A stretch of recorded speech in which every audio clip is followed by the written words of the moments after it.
Bonjour à toutes et à tous, aujourd'hui on va essayer de travailler la multiplication de fractions. Pour cela on va commencer d'abord par une propriété qui nous dit que pour multiplier deux fractions, il suffit de multiplier les numérateurs entre eux et les dénominateurs entre eux. On va rajouter une seconde propriété qui nous dit que on peut simplifier les fractions avant la multiplication. Donc on va voir exactement en quoi ça consiste dans un exemple. On va multiplier 36 27e par 16 24e.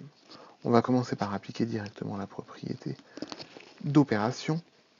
Ça nous dit qu'il faut multiplier les numérateurs entre eux, c'est-à-dire 36 et 16, et multiplier les dénominateurs entre eux, c'est-à-dire 27 et 24. Donc on obtient 36 fois 16 sur 27 fois 24. Une fois qu'on est arrivé là, on a deux possibilités.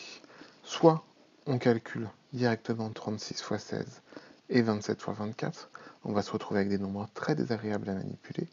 Ensuite, il va falloir les simplifier pour rendre la fraction irréductible, ce qui peut s'avérer compliqué avec des grands nombres.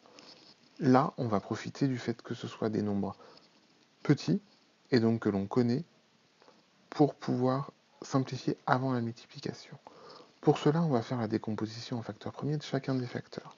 On va commencer par la décomposition en facteur premier de 36, qui est 2 fois 2 fois 3 fois 3. La décomposition en facteur premier de 27, qui est 3 fois 3 fois 3. La décomposition en facteur premier de 16, qui est 2 fois 2 fois 2 fois 2.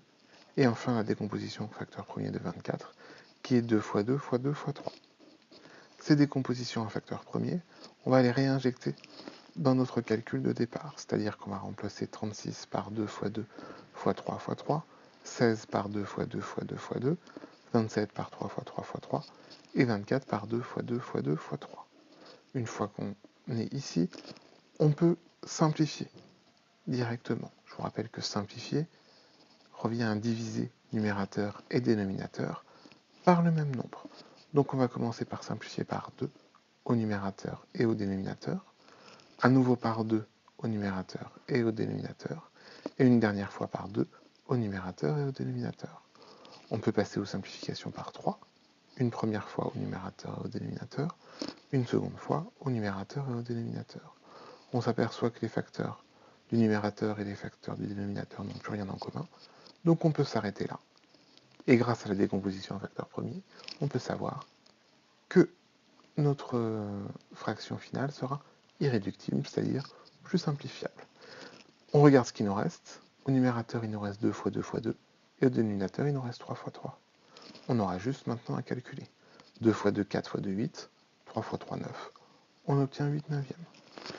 Voilà la méthode la plus simple pour arriver à une fraction directement simplifiée quand on cherche à multiplier deux fractions entre elles.